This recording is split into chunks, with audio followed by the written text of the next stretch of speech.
Sí, lo Vale, logro. perfecto, bien. Qué divertido. Buenos días, amigos de Relapro. Estamos en una reunión muy especial, muy entretenida que tenemos los sábados en la mañana con el equipo de investigación de Relapro para diferentes temas. Esta vez hemos hemos invitado al equipo a Jocelyn Cedillo de México. Hoy nos acompaña Diana Marcela Méndez. Silvia Carmona, que es la cuarta integrante de este equipo, pues está en este momento en Islas Galápagos nadando con tiburones. Entonces, por eso no puede estar en esta reunión, pero le mandamos muchos saludos. Hemos estado muy pendientes esta semana que ha estado en Islas Galápagos, pendientes de todas sus aventuras, porque tiene mucho que ver con el proyecto que vamos a hablar hoy, el proyecto Sinapsis y el personaje Axis Quest. Por eso nos ven aquí con estos sombreros que nos protegen del sol y que nos hablan de este personaje. Bueno, yo se le me ha pedido que comentara un poco más acerca del proyecto Sinapsis. Sinapsis es un proyecto que nació en Colombia, en Bogotá, Colombia, en 2015, con base en la tesis de maestría de una compañera de trabajo que se llama Katia Sofía Conrado. Ella hizo una tesis sobre pedagogía. Entonces, a partir de allí empezamos a articular muchas ideas de cómo trabajar con niños. Bueno, primero, cómo trabajar con 40 niños en una aula, 40 niños que obviamente son diferentes, pero que pedagógicamente la escuela los quiere homogeneizar, los quiere volver todos igualitos, los quiere mirar a todos igual. De esa manera, mmm, pensamos que aplicando la metodología del diseño universal del aprendizaje debíamos crear un método que nos permitiera llegar a todos,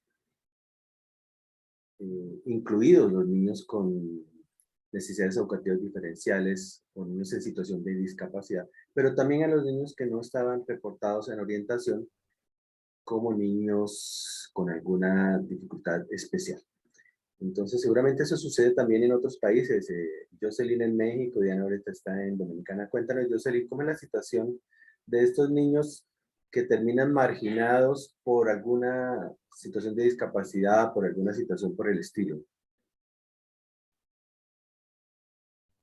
No sé si tenemos Sí, sonido. Emilcar. Ok, cuéntanos. Pues, bueno, desde la escuela en la que estoy, creo que desde ahí hemos observado que cuando hay algún niño, que en este caso adolescente, que llega con alguna discapacidad o simplemente con un tema de trastorno de aprendizaje, es muy difícil poderles dar una atención como inclusiva. ¿En qué sentido? En que el maestro tenga como estas herramientas, estrategias para poderlos atender, darles justamente como la atención, pues de alguna manera más específica. Y esto hace que los adolescentes queden, realmente se ve desde la forma hasta en que el lugar que se les asigna. Muchas veces hasta se puede pensar que es en la parte de adelante, donde a lo mejor el maestro puede facilitarse, poner la atención, ayudarlo y auxiliarlo, pero en ocasiones el mismo adolescente me ha tocado ver alumnos que también como que se van recorriendo hacia la parte trasera, porque justamente es como el resultado de esta cuestión donde ellos no se logran integrar. Las frustraciones que se generan de alumnos o alumnas que vemos que también no logran pues sentirse, se carece justamente de una forma de enseñanza que sí les permita sentirse parte del trabajo áulico, ¿no? Entonces, esa es una.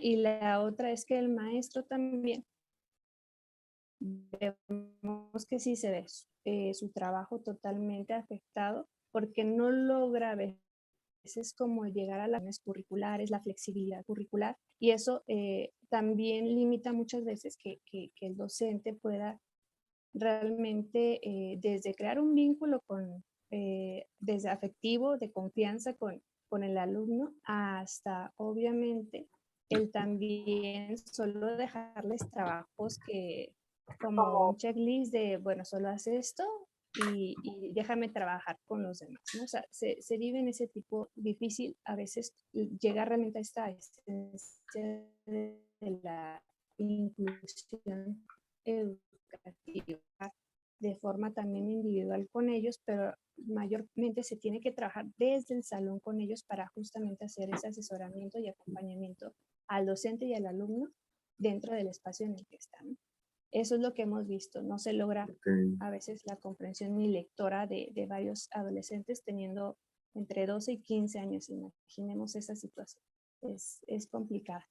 Exactamente, el factor de desempeño académico se constituye en un factor de discriminación, o sea, vamos excluyendo al niño porque pues si no leen, sobre todo la limitante de la lectoescritura, entonces los niños que no leen se van relegando a un lado, se les entrega fotocopias para que coloreen, hojas en blanco para que rayen, pero no están realmente integrados al aula, entonces ese tema de la inclusión nos preocupaba muchísimo, además porque Katia es especialista en inclusión.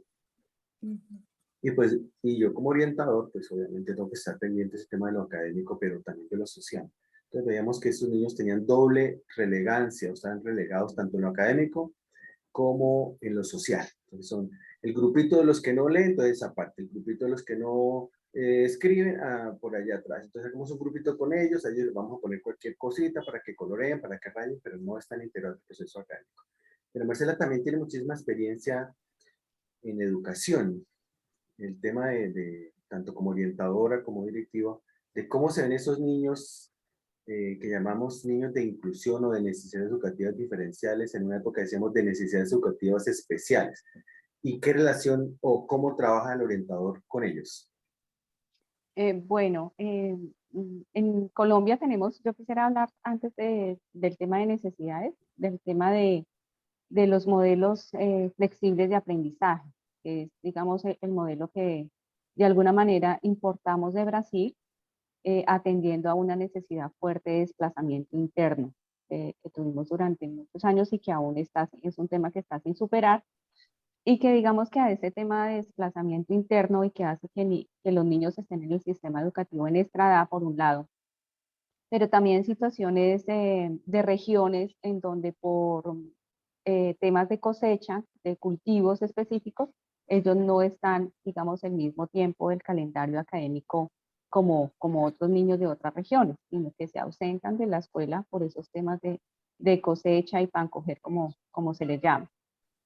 Entonces, el modelo de educación flexible pretende precisamente eso, ser flexible y que el modelo se adapte a las situaciones de los niños, pero tenemos el problema, que creo que es una constante en América Latina, y es que la escuela sigue girando en torno a la necesidad del adulto, más no a las necesidades de los niños. Entonces, esa lógica de pensamiento podría de alguna manera romper ciertas estructuras y hacer que los procesos pedagógicos estén más en consonancia como con las necesidades de los niños. En Colombia, al igual que en muchos países de Latinoamérica, hemos tenido como un tránsito en los últimos 15 años de tener aulas especializadas o lo que se denominan aulas exclusivas de atención con cierta condición. Entonces, aulas exclusivas de atención para niños con autismo, para niños con retardo leve y moderado, y así digamos que teníamos para dificultades de lenguaje, y digamos que así se fue configurando un poco la ciudad de Bogotá, en tener aulas exclusivas para cierta condición especial, y ahí digamos que se ubicaban estos niños. Y en el caso particular del autismo, se encontraba la República Bolivariana de Venezuela, que atendía a autismo, y para grado secundaria tenía niños autistas incluidos en la parte regular. Se presentaron muchos temas por parte de los docentes, porque es que es de reconocer acá en este espacio que lo que no conocemos nos genera miedo, y como muchos maestros no tenían como esa formación de la inclusión, pues al llegar a secundaria y enfrentarse con esta población para la cual no habían tenido como herramientas ni estrategias, pues hubo como una dificultad. Creo que ahí está un gran papel del orientador, y es de acercar esa situación particular de los estudiantes en un lenguaje comprensible para los docentes, para que quienes no han tenido formación como psicopedagogos o como psicólogos o como trabajadores sociales o como fonoaudiólogos, en fin. Y pues eso para ellos es como enfrentarse a algo nuevo, pues genera siempre como temor y malestar. Entonces esa es como una labor del orientador ahí. Pero también otra labor del orientador es a esa apertura que deben dar los directivos para acoger este tipo de población. Pues digamos que eso se solucionó a través de, como lo solucionan la mayoría de los gobiernos, cuando los organismos internacionales los llaman a dar cuenta de lo que están haciendo con los recursos que ellos están prestando, y se solucionó a través de una legislación donde todas las instituciones educativas son incluyentes de las diversas condiciones que tienen nuestros niños. Entonces digamos que para hacer como un recuento histórico de cómo ha ido la situación. Eso no quiere decir que el tema sea solucionado. ¿Por qué? Porque de fondo hay que seguir trabajando con los maestros y de fondo hay que seguir trabajando con los otros niños. Particularmente como directiva, llegué a una sede donde se encontraba el programa, como se le conoce, programa Volver a la Escuela, con el modelo flexible a aceleración del aprendizaje, que comúnmente se conoce como las aulas de aceleración. Entonces, cuando los niños pasaban, teníamos en la mañana funcionaba primaria y en la tarde funcionaba de sexto a noveno. Cuando los niños pasaban de noveno a décimo, ya la media, en la otra sede, había un problema de resistencia, de rechazo, porque es que esos niños de aceleración no saben lo mismo que saben los niños que venían de aula regular. Entonces ahí, digamos que se tuvo que hacer un ejercicio desde orientación y desde coordinación de llevar a los maestros a que los vieran como una posibilidad y como una oportunidad, más no en el rechazo, sino más bien como una posibilidad, una oportunidad de incrementar procesos diferentes, de adentrarse en las formas creativas de enseñar, porque así como hay diferentes como esquemas o modelos de aprendizaje, también hay diferentes modelos o esquemas de enseñanza. O sea, digamos que más que modelos son estilos, así como hay estilos de aprendizaje, también hay estilos de enseñanza. Entonces, generalmente el maestro trata de que sus alumnos adapten sus diversos estilos de aprendizaje a el estilo de enseñanza del maestro, cuando debería ser todo como lo contrario, ¿no? Entonces, en ese ejercicio se entró, no es un ejercicio fácil, todo lo que tiene que ver con inclusión genera resistencias, genera malestar, porque digamos que una de dos de las estructuras más resistentes a los cambios y a las transformaciones han sido la familia y la escuela, ¿no? Se resisten como a formas diferentes de manejar el poder, de manejar las relaciones, de manejar la comunicación y pues obviamente manejar la enseñanza. Pero cuando se tiene como esa voluntad y se hace ese trabajo en equipo desde orientación escolar y desde coordinación, se logran muy buenos resultados, pero también hay que reconocer que hay que confiar en nuestro trabajo, pero también hay que confiar en los procesos,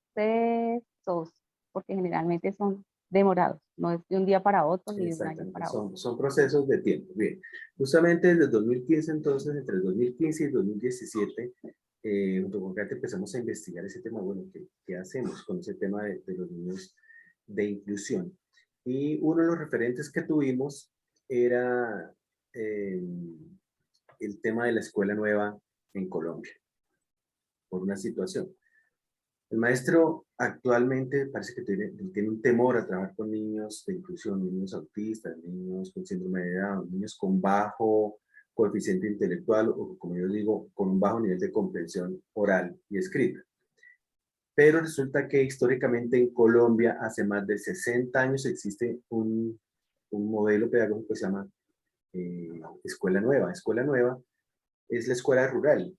A esa escuela rural ustedes saben que en cualquier parte y país del mundo llegan niños de diferentes edades, de diferentes condiciones sociales, inclusive de diferentes condiciones académicas. Podemos decir que el niño del grado primero, otro del segundo, 4 del tercero, 5 del cuarto, niños de educación preescolar, niños que están en primaria, niños que nunca han estado escolarizados. Un aula bastante diversa. Entonces, un referente importantísimo para nosotros en este método Sinamis es eso, la escuela nueva. Que a cualquier aula a la que lleguemos, en cualquier país de Latinoamérica vamos a encontrar una escuela nueva. Niños que a pesar de que están todos en el mismo grado, realmente tienen muchas condiciones diferenciales, o sea, son muy diferentes en cuanto a sus procesos, como decía Diana, en cuanto a sus procesos. Y los invisibilizamos, porque el currículo tiende a homogeneizarlos, o sea, todos tienen que ser igualitos, todos tienen que saber lo mismo, todos tienen que hacer lo mismo para que el maestro pueda avanzar al mismo ritmo con todos. También lo decía Diana, no al ritmo de cada uno, sino al ritmo de los que van adelante. Y el que va adelante marca la pauta y ya terminé, profesora, ¿y qué hago? Entonces tenga otra hoja, tenga otra, y los que van atrás van corriendo, tratando de alcanzar a los que van adelante y nunca los alcanzan. Siempre van a estar quedados, como decimos en cuanto al proceso. Otro referente que usamos fue el test de Kolb. En este test de Kolb se definen los estilos de aprendizaje que conocemos, que el aprendizaje, hay unos que son más kinestésicos, aprenden con los movimientos, otros que son más visuales, otros que son más auditivos. Y uno de los análisis que vimos es que es muy difícil enseñar saltando, por ejemplo, todo el tiempo. O sea, que vamos, bueno, de pronto las tablas de multiplicar sí, pero enseñar con el movimiento, la química, la física, la trigonometría, el cálculo, la biología, pues como complicado.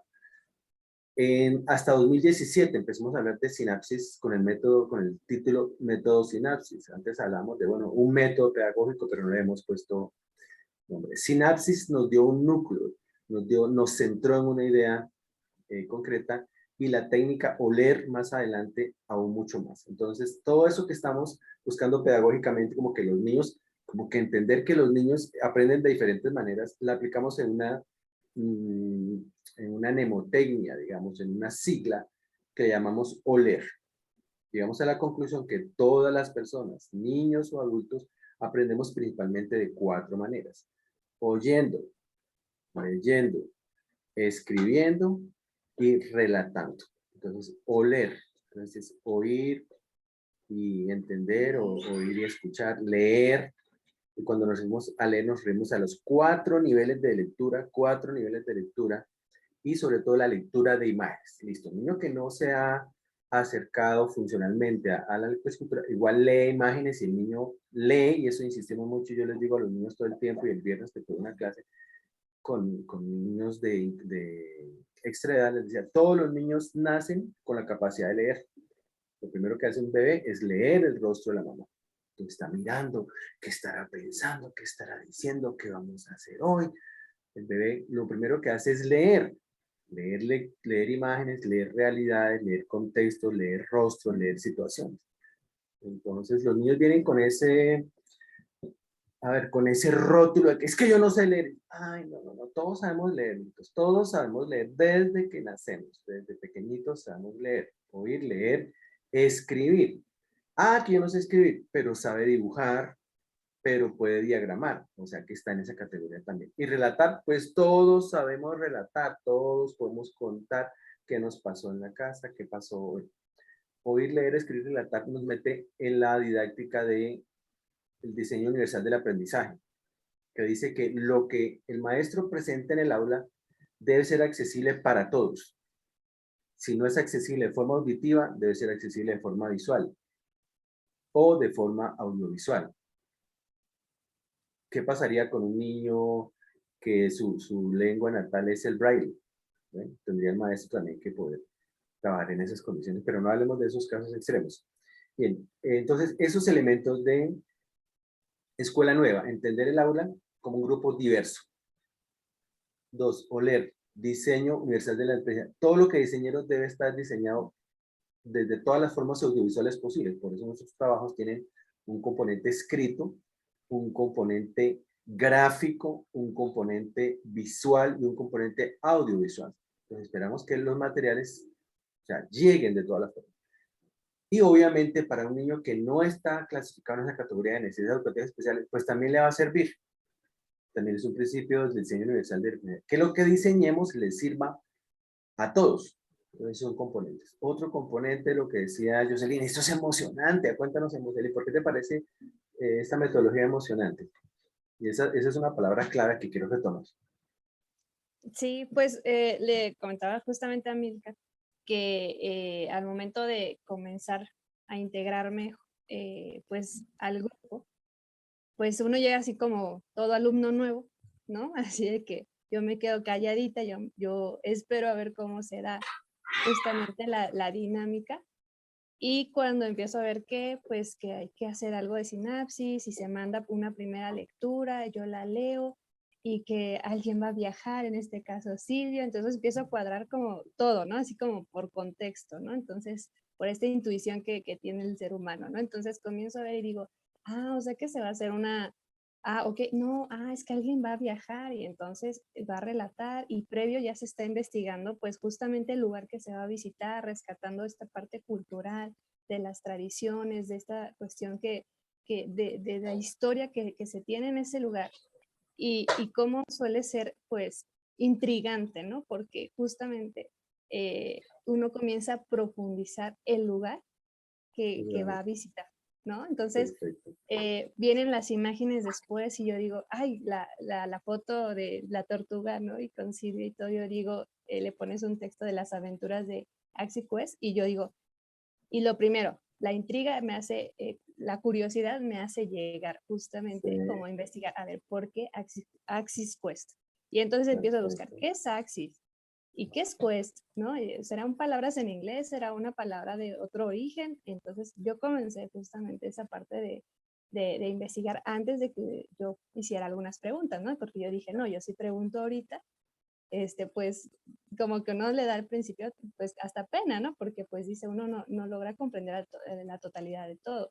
Pero digo, sí, sí, y veo que es algo como de columna vertebral y la otra pues que es una parte de búsqueda y voy armando justamente como hasta el significado de que un personaje que se llame Axis pues y yo digo, ok, y luego me dicen, hay que a realizar lo del personaje y todo y lo empiezo a asociar, ¿no? Ya ahora sí comienza como a caer esta... Vamos por partes. Bien. Sí, sí, sí. Jocelyn ha escrito el primer componente de los tres momentos que llamamos en sinapsis, de las tres fases de sinapsis. Uno se llama aprender sintiendo. Eso está tomado directamente de los neuropsicólogos que dicen, si uno no se emociona, no aprende. O sea, si no le mete ganas al asunto, si no le cuestiona, si no lo mueve emocionalmente, no aprende. Eso lo dice Ginás y lo dicen muchos neuropsicólogos. También españoles, en su momento se me olvida, pero tenemos estos referentes escritos de pedagogos que dicen, el primer componente, bueno, no en el orden, pero un componente importante es aprender sintiendo, o sea, hay que emocionarse. Yo diría también, y lo he dicho en algunas charlas, no solamente la emoción es importante para aprender, es importante para enseñar. De eso nos hablaba también Diana del modelo de enseñanza-aprendizaje, que si el maestro no se emociona, pues, no, enseñar sin emoción es muy complicado. Igual que para el niño aprender sin emoción es muy difícil. Entonces es el primer componente, aprender sintiendo. Los otros dos elementos son aprender conceptualizando y el tercero es aprender haciendo. Qué bueno que, digamos, en el caso de Silvia, a ella no le tienen que contar la historia de la isla Floriana en Galápagos, sino que ella está actualmente en la isla, de las Islas Galápagos, el archipiélago de las Islas Galápagos. Entonces está aprendiendo desde la experiencia. Los que no podemos, no podemos estar en esa experiencia Galápagos, aprendemos a través de la experiencia del otro, el aprendizaje vicario del que hablamos en la psicología. Aprendemos también mediante las experiencias de otro. Ese otro recientemente se llama Axis Quest, un personaje que creamos a finales de diciembre, dado una conversación que tuve yo con una persona de Bolivia. Decía, bueno, ¿por qué no pensemos en ir en Bolivia? ¿Por qué no pensar en ir a Bolivia?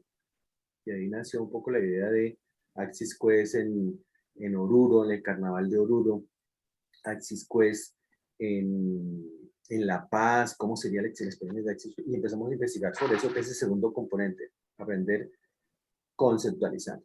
Pero se pensó desde la perspectiva muy machista. Yo pensaba en Axis Quest como un hombre, nunca pensé en Axis Quest desde la perspectiva de género. De eso me quisiera, gracias al comentario de Diana, pensamos, oiga, pero ¿por qué no pensamos en un Axis Quest mujer?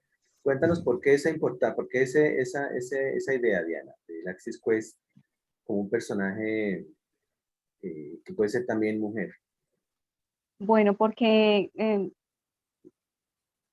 culturalmente, o sea, históricamente, eh, el papel protagónico lo ha tenido el hombre y se ha relegado un poco la mujer de diversos escenarios como la ciencia, como las artes, y precisa puerta a un escenario más, que es el de la aventura, ¿no? El de poder brindarle esa posibilidad de conocer a través de los viajes, y hablábamos como de 3 viajes, ¿no? De un viaje al interior de nosotros mismos, de un viaje a lugares y de un viaje también a darnos la posibilidad de conocer a otras personas que piensan distinto a nosotros, que es como esa apertura que tenemos los orientadores escolares, ¿no? Como es en esas características de esas habilidades blandas que ha enfatizado Harvard en los últimos años, y es donde está la empatía, pero donde también está la resiliencia, donde está esa capacidad de ponerme en el lugar del otro. Y qué bueno que, digamos, en nuestros países se ha abierto un poco la idea frente a eso, pero todavía sigue existiendo resistencia. Aún con eso, todavía encontramos contextos escolares donde si una chica queda embarazada, se le trata de convencer de que lo mejor para ella y para el bebé es que se quede, por ejemplo, en la casa, que es mejor que ella no vaya al colegio, porque entonces las otras niñas qué van a pensar, y confundimos mucho ese tema, lo asociamos mucho con cosas como de la moral, de la religión y de la ética, y a veces como que los maestros y los directivos hacen como cierta mezcla ahí que termina finalmente excluyendo a la niña del sistema educativo y reduciéndole las posibilidades como de desarrollo, mientras que el niño que también fue parte de ese embarazo no tiene ningún problema porque sencillamente pues no se le nota físicamente, vamos a decirlo así. Entonces la idea de que Axis fuera también mujer fue un poco de eso, ¿no? Como de romper esa estructura y de romper muchos estereotipos que se han tenido socialmente, pero que han sido reforzados desde la escuela. Perfecto. Jocelyn, cuéntanos también cómo ha sido el tema de la perspectiva de género en México en este momento donde tú trabajas. Pues apenas también se está teniendo esta incorporación. Yo creo que estábamos en una fase todavía de capacitación en los docentes, justamente como para comprender cómo se debe de integrar desde a nivel curricular hasta cómo el docente debería también contemplar en su estructura del proceso de aprendizaje-enseñanza con los alumnos, el poder pues socializar finalmente ya la aplicación. Creo que pues ustedes conocen que también México ha tenido mucho esta parte del machismo. Las nuevas generaciones pues realmente creo que todavía no se logra como concretar la inclusión total de, por ejemplo, de esta parte de la mujer, ¿no? En México nosotros todavía vemos, y en la escuela yo lo he observado, como se sigue demeritando a veces lo que la misma, por ejemplo, madre realiza dentro del hogar. Y lo quiero ver así porque yo les he contado en alguna otra ocasión las problemáticas que se tienen desde la cuestión de que hay muchos divorcios actualmente en la Ciudad de México o en México. Se ha habido un incremento importante, y cómo esta cuestión de que a la mujer se le deja totalmente la responsabilidad de la educación de los hijos. Creo que en la escuela igual, yo he percatado a través de cuando uno entrevista a los padres de familia, a los mismos alumnos, no se ha logrado tener la visión correcta, ¿no? Creemos que la perspectiva de género solo es como incluir a la mujer, pero en diferentes temas o darle la importancia. O sea, la mujer hoy en día tiene mucha protección en México, ¿no? Desde los institutos, desde cuidar la violencia de género, etcétera. Pero también no vemos la otra parte, o sea, lo que tienen que hacer también, en este caso, los hombres para poder integrarse, ¿no? Para que realmente no se vea como algo aislado. Yo creo que en lo particular, nosotros apenas estamos siendo capacitados para tener esta visión, ¿no? No hay todavía mucha claridad de cómo se tiene que trabajar dentro de las escuelas.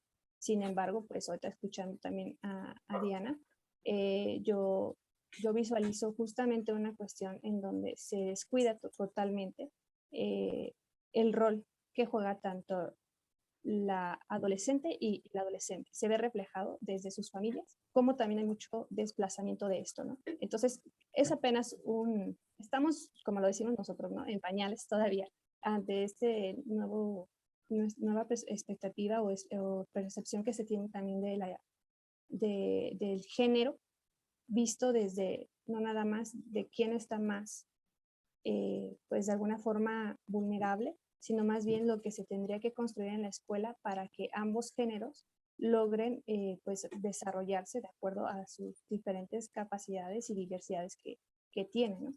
Apenas estamos iniciando. De verdad que es un tema muy nuevo para nosotros en las escuelas. Bueno, eso más adelante vamos a ver personajes de Access Quest, con la foto de Jocelyn, con la foto de Diana, con la foto de Silvia, con la foto de muchas mujeres. Y dicho sea de paso, y no tan de paso, la mayoría de las orientales son mujeres, ¿no? Pero parece que el discurso sigue siendo preponderantemente masculino. Bueno, de eso vamos a discutir después. Ustedes vieron que les estoy pasando algunas imágenes de un relato que se llama El mito de Isondú y Chaki.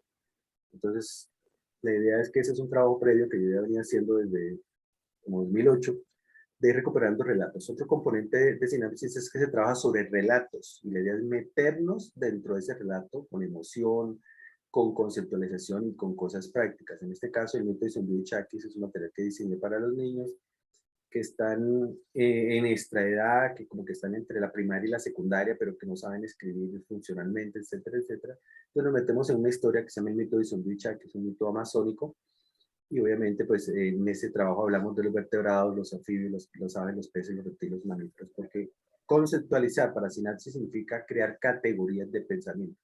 Me interesa no solamente el tema de lo lingüístico, sino a través de lo cognitivo, o sea, que el estudiante pueda adquirir estructuras de pensamiento. Y en lo afectivo, que se pueda confrontar con conflictos con los que de pronto él nunca se ha podido confrontar o no se va a poder confrontar, que es, por ejemplo, el tema del amor, el tema del desamor, el tema del afecto, el tema de las personas que nos quieren, de las personas que nos envidian, de las personas que nos odian, de las personas que tienen diferencias con nosotros de alguna manera.